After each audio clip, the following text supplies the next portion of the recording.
Vía Pública. ¿Cómo están ustedes? Muy buenas noches. Bienvenidos a Vía Pública. Escuchemos lo siguiente.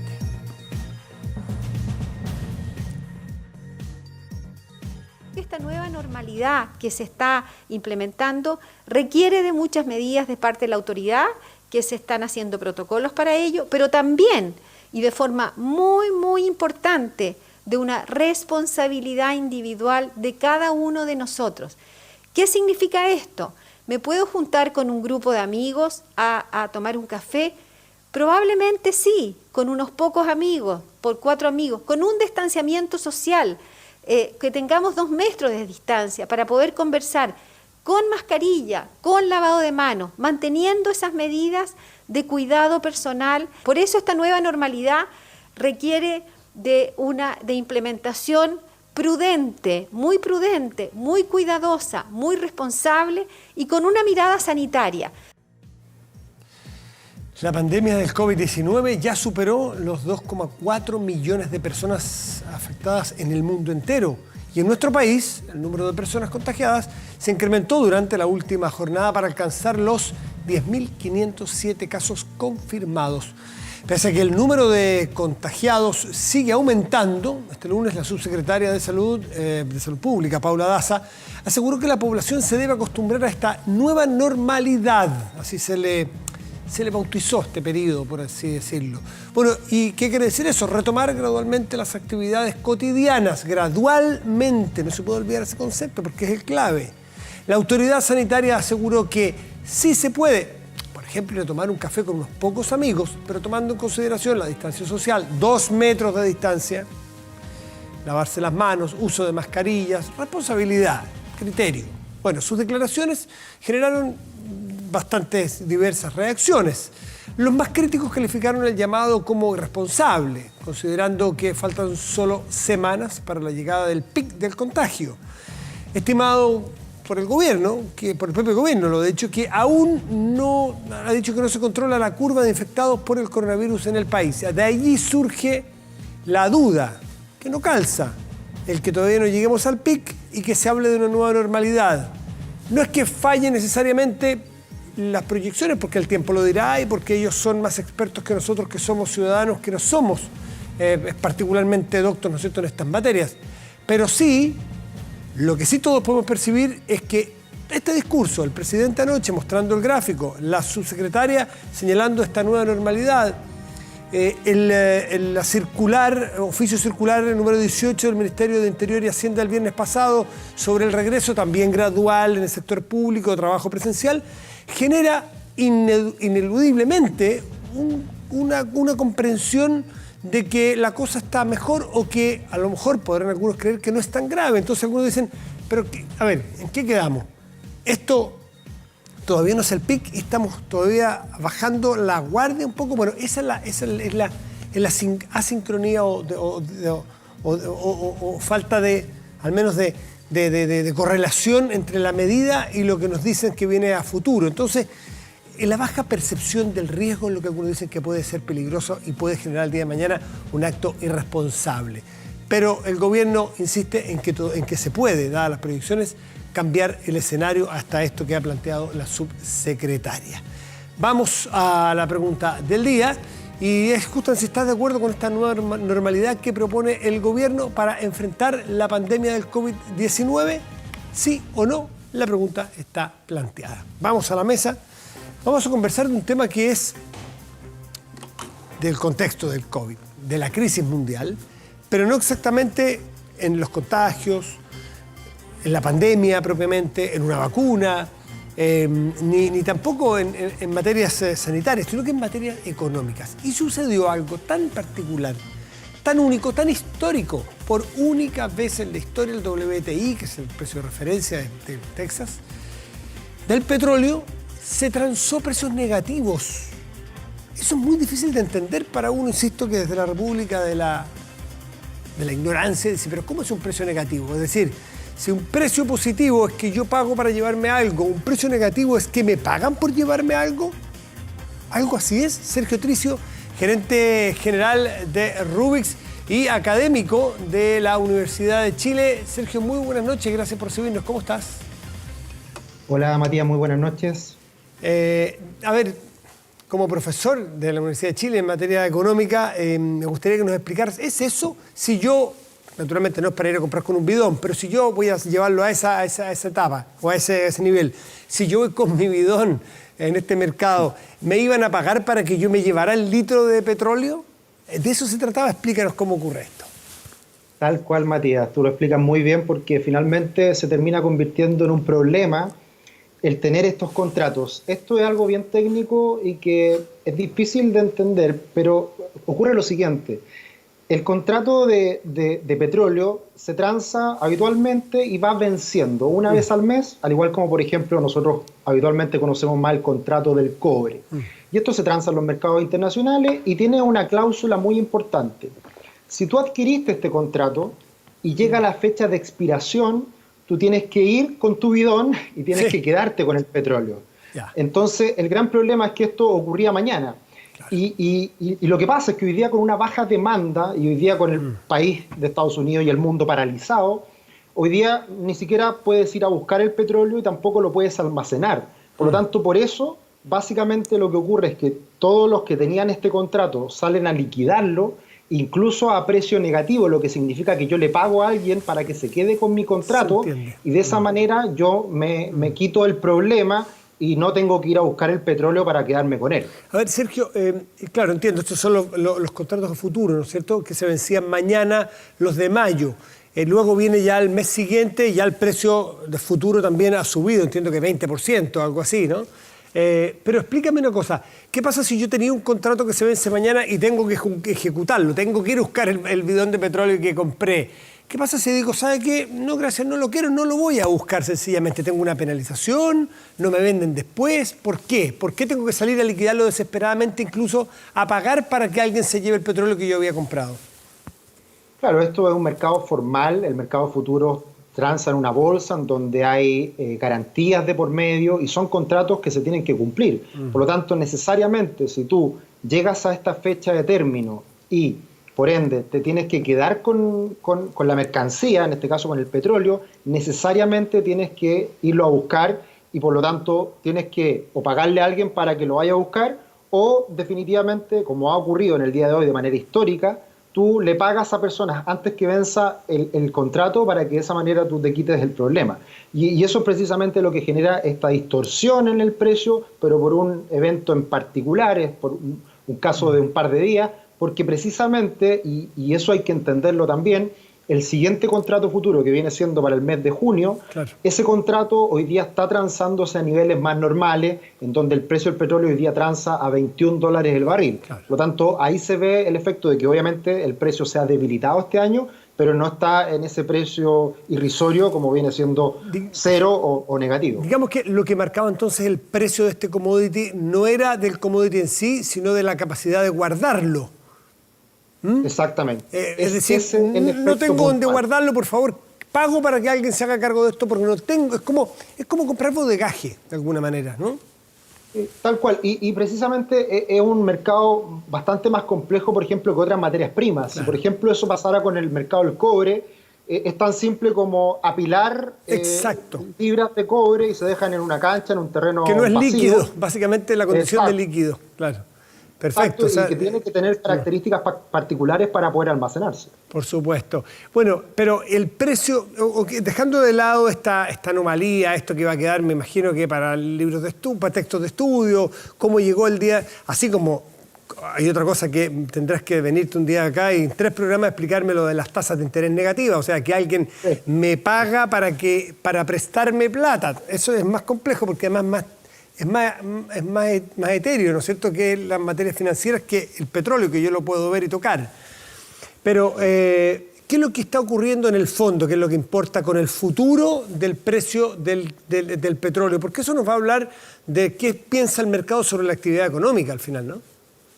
Absolutamente. Y siempre cuando uno mira los mercados y está analizando lo que pasa en el día a día, es muy importante mirar lo que pasa con el precio del petróleo y también muy importante a nivel global lo que pasa con el cobre. Y por ende, lo que está mostrando hoy día estas materias primas es que obviamente es evidente el mundo se ha paralizado, no hay viajes, la gente no ocupa el automóvil o lo ocupa en mucho menor medida que en otras ocasiones, y por lo tanto no hay demanda. Exacto, claro. Y por ende vamos a tener varias semanas en donde la demanda va a estar muy, muy debilitada, pero esto debiera comenzar a normalizarse a partir del 1 de mayo, en donde se va a disminuir la producción, porque también hay que tener en cuenta de que la producción se mantiene, porque también las fábricas no pueden dejar de producir de un día para otro, no es como que bajamos la cortina y nos olvidamos un mes y después volvemos a producir. No es tan simple y por lo tanto también debiera comenzar a normalizarse la situación en la medida que el mundo se comienza a rearmar, a reabrir, y también se limita por este acuerdo que se denomina la OPEP 3.0, en donde Arabia Saudita, Rusia y Estados Unidos se ponen de acuerdo para limitar la producción. Y eso podría comenzar a normalizarse a partir de mayo, pero lo más importante sin duda es que la producción a nivel global, la reapertura de la economía en el mundo comience, y de esa manera se comience nuevamente a consumir petróleo y los precios vuelvan a estabilizarse en niveles más normales, que probablemente van a ser sobre estos $20 el barril. Ahora, siempre y cuando haya demanda, porque si no hay demanda, bueno, salvo que por la vía de la oferta los países productores mantengan todavía.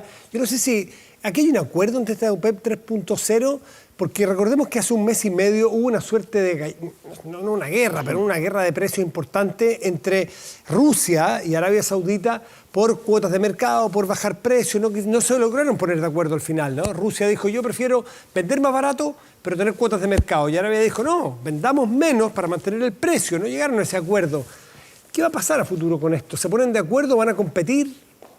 Sí, se pensaba que esta lucha, esta pelea iba a durar más tiempo porque también hay aspectos políticos detrás, en donde Arabia Saudita, muy amigos de Estados Unidos, querían debilitar, claro, por ejemplo, a Rusia, y de esa manera bajar los precios y que debilitar a esa economía. Como también de pasadita a la economía venezolana también, que también ha sido un tema en las últimas semanas de Estados Unidos, claro, afectando también lo que está pasando con Venezuela. Es un tema político, un tema de precio, y que en este acuerdo 3.0 se llega a disminuir una mayor producción y se baja de manera importante la producción de barriles diarios. Y por lo tanto esto puede amortiguar en cierta medida la situación debilitada que tiene el precio del petróleo.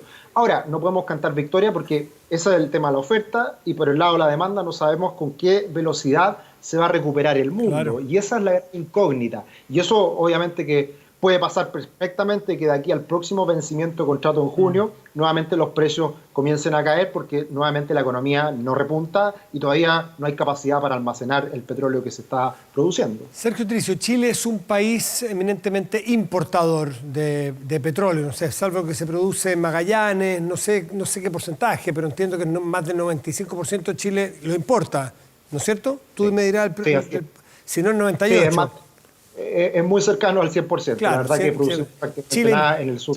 Entonces me gustaría que tú me trataras de identificar la relevancia que tiene esta transacción a estos precios y lo que puede venir hacia adelante para Chile, para su economía, desde la inflación, desde, en fin, todo lo que para la economía significa esto. Chile puede eventualmente, viene el invierno, los combustibles más baratos, ¿cómo va a afectarnos?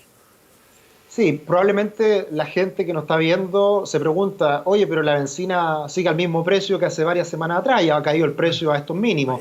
Bueno, lo que pasa es que en Chile existe el famoso MEPCO, que es un sistema estabilizador del precio, y hay que tener en cuenta que de octubre en adelante, con un alza del precio del dólar del 10%, no se materializó el alza de los precios de los combustibles con la fuerza o con la rapidez que ameritaba en ese momento. Y por lo tanto, muchas veces este sistema estabilizador queda al debe o a favor, y por lo tanto ahora en cierta medida se está compensando. Pero lo que hay que tener en cuenta de cara al futuro, para las próximas semanas, próximos meses, es que sin duda el precio de las bencinas van a caer de manera considerable, porque el precio del dólar se mantiene hoy día más o menos estable, en torno a 850 pesos, no ha subido mucho más que fines del año pasado. Sí. Obviamente que ha subido, pero la caída proporcionalmente del precio del petróleo ha sido mucho más significativa. Por lo tanto, esa es una muy buena noticia. ¿Y por qué? porque al ser nosotros un país importador y en donde nos ha golpeado también el alza del dólar, esto va a contener la inflación y eso da espacio para que Chile pueda mantener bajas tasas de interés y también el mundo va a poder funcionar con un precio del petróleo más bajo, que es bueno también para toda la industria. Por lo tanto, es una señal que en definitiva a la gran mayoría de las personas nos va a beneficiar y es algo que en cierta medida tiende a compensar estas dificultades que está viviendo la economía a nivel global. Sergio Tricio, lo que no va a beneficiar es al impulso en innovación de energías renovables no convencionales, por ejemplo, que cuando estuvo más alto el precio, naturalmente por efecto de sustitución, había mucha más gente pensando cómo producir más limpio, más barato. O sea, se sabe cómo producir más limpio, pero cómo producir más barato eso más limpio.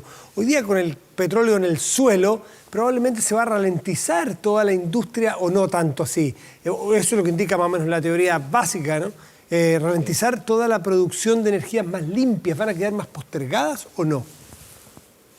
Lo que ocurre es que esto viene ya hace muchos años y más que en estricto rigor preocuparse por $1 más, $1 menos, yo creo que la matriz de energía a nivel global se ha ido transformando y por lo tanto esto no es que de un día para otro cortamos una alternativa por otra y obviamente que esta es una matriz que se va compensando en el tiempo, pero son inversiones también de largo plazo y el mundo ha ido cambiando a ser más limpio, a ser más renovable.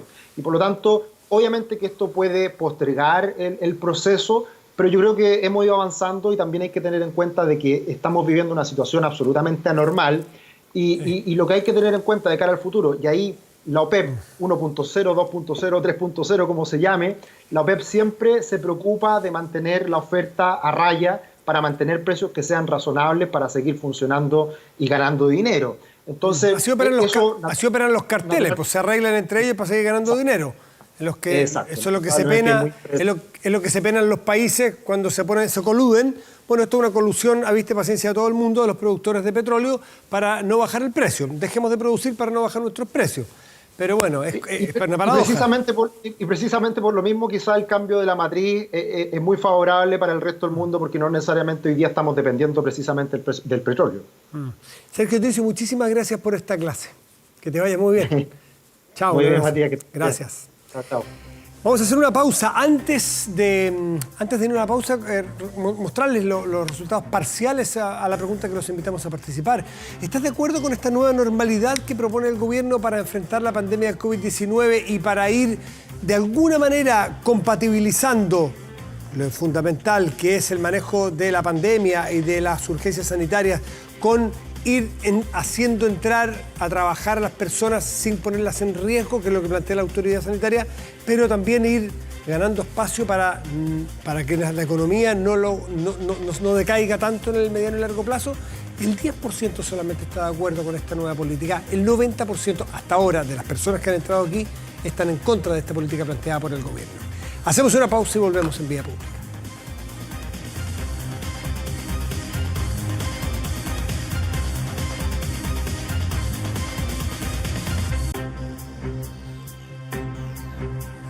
Ya estamos de vuelta aquí en Vía Pública y justamente cuando nos íbamos al corte le mencionaba esto de la nueva normalidad. Es una política que el gobierno a partir del viernes pasado con esta circular que ha emitido el Ministerio de Interior y Hacienda, este circular oficio, plantea el retorno gradual de los funcionarios públicos, primero los jefes de servicio, digamos la capa superior en la jerarquía, entrando en mayo para ir planificando el regreso. Eso ha valido críticas, sobre todo desde la oposición, pero también desde el punto de vista ciudadano, porque genera susto, dado que el propio gobierno y sus autoridades sanitarias nos han dicho que el pic está por llegar a fin de este mes. Entonces, como que nos perdemos un poco en qué quedamos. A ver, Fuad Chaín, presidente de la Democracia Cristiana, está con nosotros. Gracias por recibirnos desde tu casa, Fuad. ¿Cómo te va?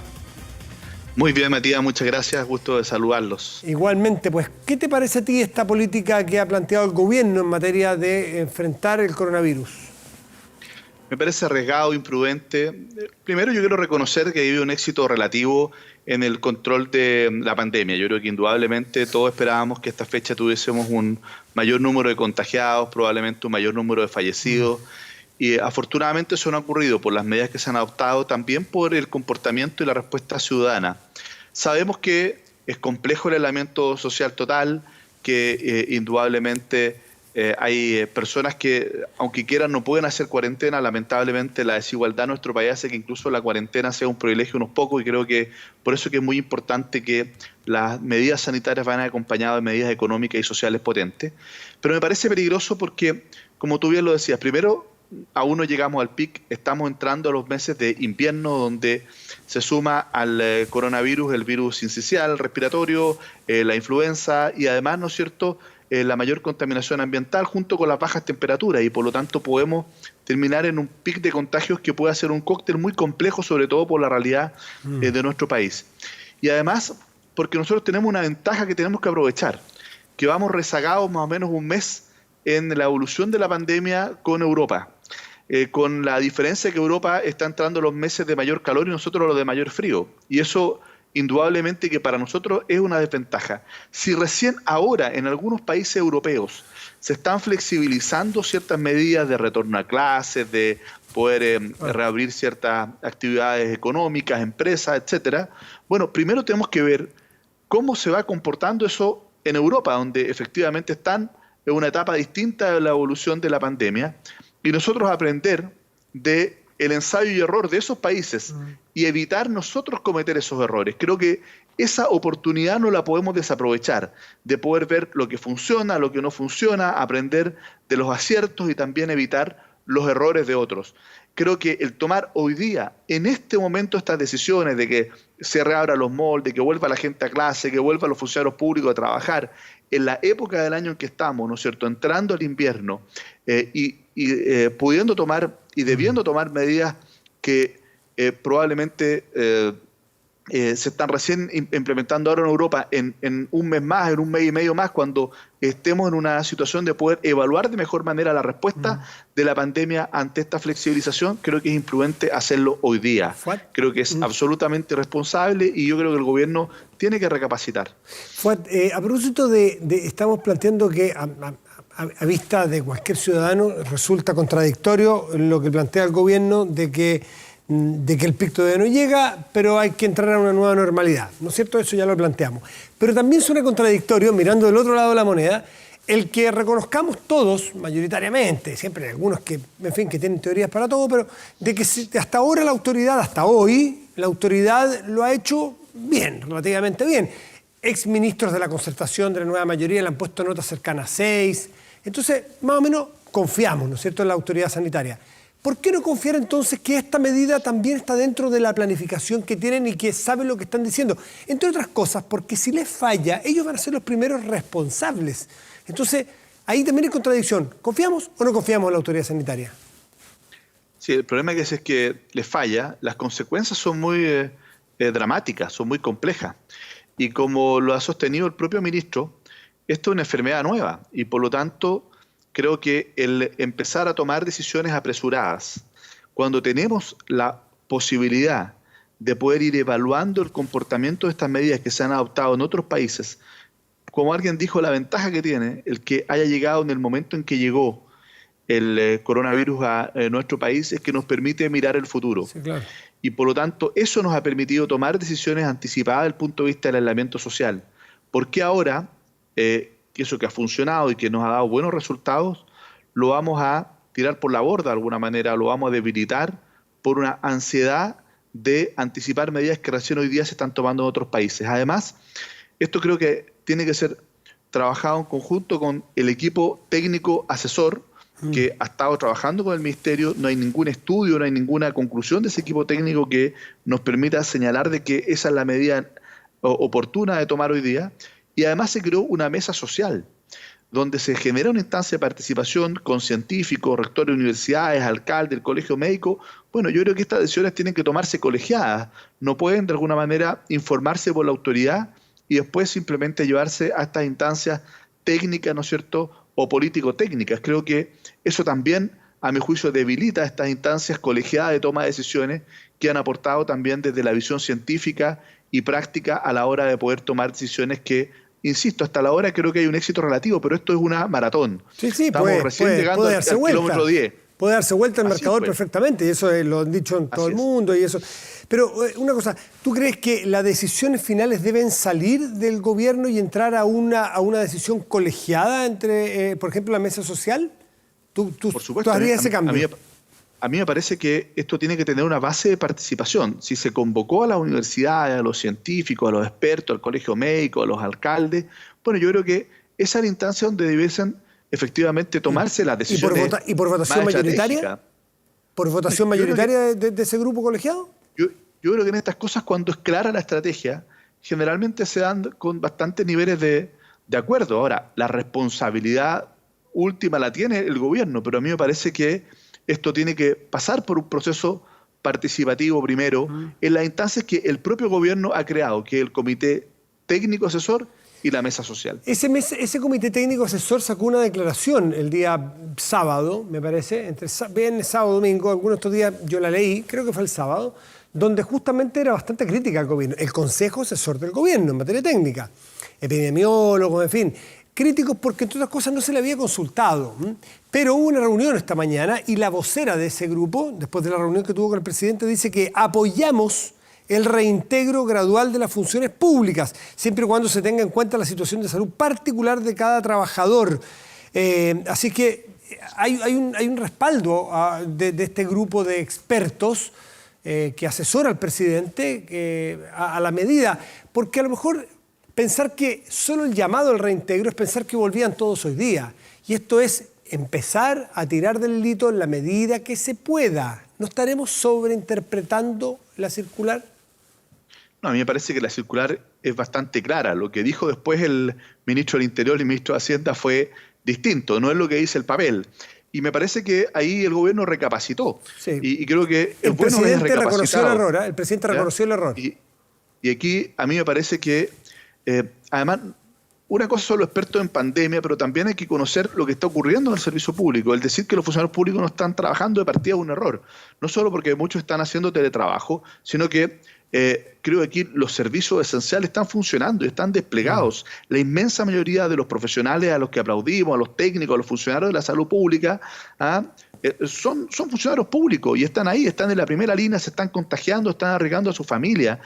Y por lo tanto, el plantear de que aquí los funcionarios públicos están en una especie de vacaciones, creo que es un error profundo. Ahora, uno podría decir hay que fortalecer ciertos turnos éticos, a lo mejor en otros servicios para poder fortalecer la red de protección social. Bueno, eso es otra cosa. Yo creo que efectivamente si hay que fortalecer los turnos éticos de los servicios, ¿ya? Y poder ampliar el concepto de turno ético con las medidas de protección necesarias, creo que esa es otra conversación. Y para eso creo que es muy importante conversar con los dirigentes gremiales, conversar con la ANEF. Lo que uno ve es una tremenda disposición a poder trabajar para poder salir de esta crisis lo antes posible y la de mejor manera por ellos, pero sentémonos en la mesa y no lo notifiquemos con que tienen que volver de inmediato, porque además las señales para la ciudadanía son contradictorias. Es que el papel no dice que hay que volver de inmediato, es que No, vuelven los gradualmente. jefes de servicio que tienen que presentar un plan de cómo irán a volver, exceptuando todos los grupos de riesgo, quienes cuiden a gente con grupos de riesgo, quienes tengan hijos chicos y los cuiden.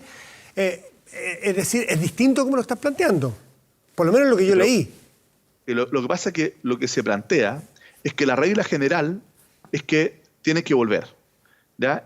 Y la excepción, ¿no es cierto?, es que se queden en sus casas. ¿Qué es lo que le estamos diciendo a la ciudadanía? A la ciudadanía le estamos diciendo, mire, quédese en sus casas, salvo que sea indispensable de que salga, salvo donde hay cuarentena obligatoria, ¿no es cierto? Entonces, el mensaje es contradictorio. Yo creo que aquí debiera ser exactamente la misma señal. Mire, que los funcionarios públicos que puedan quedarse en su casa y trabajar en su casa, que lo hagan. Y aquellos que es indispensable, como lo han hecho, pero a lo mejor hay que fortalecer esas funciones o ampliar esas funciones, bueno, que se puedan incorporar. Y hacerlo conversando, ¿con quién? Con los funcionarios públicos, con la propia Contraloría y con el equipo técnico para poder establecer los protocolos que efectivamente no pongan en un riesgo mayor a esos funcionarios públicos. Yo creo que cuando las cosas se hacen participativamente, cuando las cosas se explican primero, cuando se ponen los énfasis adecuados, lo que hacemos es que damos señales que son consistentes hacia la ciudadanía y además estoy seguro que los propios funcionarios públicos están disponibles para poder fortalecer el rol del Estado como lo han hecho. Yo no quiero que aquí quede esta impresión de que los funcionarios públicos han abandonado el rol Ahora, de servicio sí, público indispensable e insustituible del Estado. Lo que señaló el ministro del Interior no es que, ni siquiera al menos yo lo entendí, que lo quisiera decir tácitamente que estaban de vacaciones. Dijo que hay que volver del teletrabajo a lo presencial, entre otras cosas porque se requieren personas a lo largo y ancho de Chile para entregar las ayudas sociales que están planteadas en estos programas de apoyo. Así que, en fin, el presidente... Pero en eso usted ve ¿sí? los municipios, en todas partes, mucha gente trabajando y trabajando también presencialmente. Hay que identificar claramente cuáles son esos servicios y cuáles son esas tareas para poder fortalecerlas. Y yo creo que siempre va a haber disposición a hacerlo y creo que el énfasis, la manera en que se plantea fue poco adecuada e insisto, una señal contradictoria a la ciudadanía. El presidente Ricardo Lagos esta mañana en Radio Duna, me tocó entrevistarlo, y decía que la oposición en esta materia particular no ha dado el ancho, porque ve que hay un sector de la oposición que se opone a todo, que ni siquiera sabe, porque no sabemos para dónde va este virus, ni cómo evoluciona, ni si muta o no muta, cómo muta, pero que se oponen a todo y que la verdad que así, con la experiencia del poder, cuesta gobernar o lo hace más difícil gobernar. ¿Sientes tú, como presidente de un partido de oposición, te sientes tocado por esta crítica del presidente Lagos? En absoluto, la verdad. Yo creo que la democracia cristiana, no solo en esta crisis, sino que permanentemente ha demostrado ser un partido de oposición, pero una oposición responsable, una oposición que piensa en el país, una oposición que critica lo que hay que criticar, pero que también propone. Nosotros hemos estado sacando todas las semanas baterías de propuestas en el ámbito económico, social, sanitario, ¿no es cierto?, permanentemente, porque creo que ese es el rol de un partido de oposición, plantear alternativas, hacer sugerencias de un acompañamiento crítico y constructivo. Ese es el rol de nuestro partido, lo hemos cumplido, por cierto, en esta crisis y también antes. Ahí están nuestras votaciones, los proyectos de ley. Ahora, tampoco podemos ser obsecuentes, ¿no es cierto?, y estar de acuerdo en absolutamente todo lo que plantea el gobierno, porque creo que eso es alejado de la realidad. Pero sí hemos sido una oposición seria, responsable, propositiva, antes de la crisis, durante la crisis, y creo que a eso no va a renunciar nunca la democracia cristiana. ¿Y tú ves que algún sector de la oposición calza con esta descripción que hace el presidente Lagos o con esta crítica?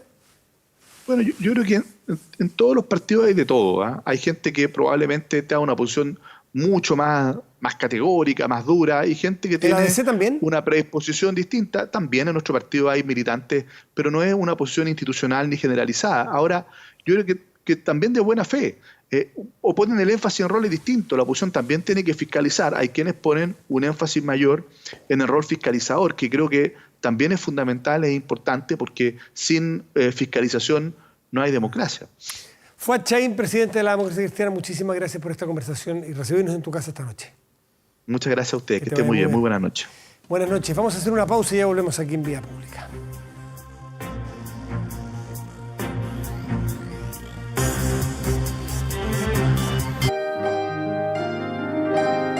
Estamos de vuelta aquí en Vía Pública, revisamos el resultado de la pregunta que los invitamos a participar hoy. Si estás de acuerdo con este planteamiento de esta nueva normalidad que empieza, no que se impone ahora, a partir de ahora ya, sino que se empieza a tejer poco a poco de acuerdo a cómo se vayan produciendo los acontecimientos de este COVID-19. Pero, en fin, el 11% está de acuerdo con este planteamiento del gobierno y el 89% en contra. Claro, da susto, da temor, hemos visto lo que ha ocurrido en muchas partes del mundo.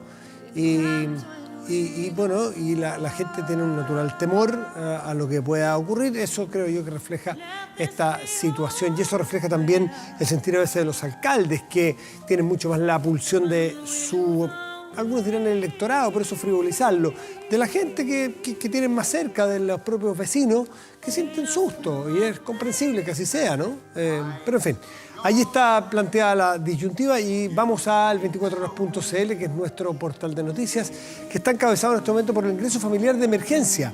¿Quiénes lo reciben y cuánto dinero entregará? Es fundamental meterse aquí para poder entender mucho más de qué se trata este beneficio, quiénes lo reciben y cuánto y cuándo. Todos los detalles allí en 24horas.cl. Vamos a la temperatura en este momento. En la región metropolitana, el termómetro marca 14 grados con 5 décimas y el cielo está despejado. Para mañana martes y pasado mañana miércoles, el termómetro y la temperatura en general será la siguiente. Tendremos altas temperaturas. Ambos días parciales. 30 grados máxima mañana, probable. y el miércoles 29 grados de máxima probable. Revisamos qué ocurrirá en otras dos regiones del país. Valparaíso, región de Valparaíso, justamente tendremos cielo parcial y una máxima probable de 18 grados. En Copiapó, región de Atacama, tendremos una máxima probable de 23 grados y el cielo estará despejado. ¿Lo vio? ¿Lo escuchó? ¿Lo revisó después? ¿Le comentaron? Bueno, Lady Gaga, Celine Dion, Andrea Bocelli, John Legend, cantando juntos The Prayer. Fue el broche final para One World, Together at Home, el festival online que reunió a más de 150 artistas, políticos, personalidades del espectáculo para recaudar fondos en ayuda a los afectados por el COVID-19. Este evento, transmitido por streaming a nivel mundial, fue organizado por la Organización Mundial de la Salud. ¿La misma que Trump le quitó la plata? Bueno, en todo caso, Bill Gates le puso 250 millones de dólares extra para tratar de compensar este arranque de Donald Trump. Pero en fin, ya. Esto lo organizó la OMS junto a la ONG Global Citizen. Y la cantante Lady Gaga estuvo en la organización, fíjese. Bueno, en total fueron 8 horas de música donde artistas como The Rolling Stones, Stevie Wonder, Paul McCartney, Taylor Swift cantaron desde sus casas para todo el mundo. Paréntesis. ¿Se le puede criticar a la OMS? ¿Se puede investigar si la OMS se equivocó? ¿Es el momento de castigarla ahora en plena pandemia? ¿O lo castigamos, lo investigamos y la criticamos una vez que pase la emergencia de la pandemia? ¿Usted se le ocurriría criticar a un bombero que va a asistirlo a su casa a un incendio porque comete tal o error de protocolo? ¿No será mejor esperar apagar el incendio y luego podemos hacer las críticas en los comentarios? Esa es la crítica que se le ha hecho en el mundo a Donald Trump y a Estados Unidos en general. No necesariamente esto defiende a rajatabla lo que ha hecho la OMS. Es susceptible la OMS, como cualquiera de nosotros, cualquier organización mundial, es susceptible a las críticas, sin duda. Pero quitarle los recursos cuando más los necesita, parece, la verdad, más bien un berrinche político, oportunista, campañero. Bueno, pero cada uno tiene su opinión. Con este video nos vamos, nos despedimos. Les deseamos que tengan muy buenas noches y gracias por venir. Chao. Senza più violenza, un mondo di giustizia e di speranza.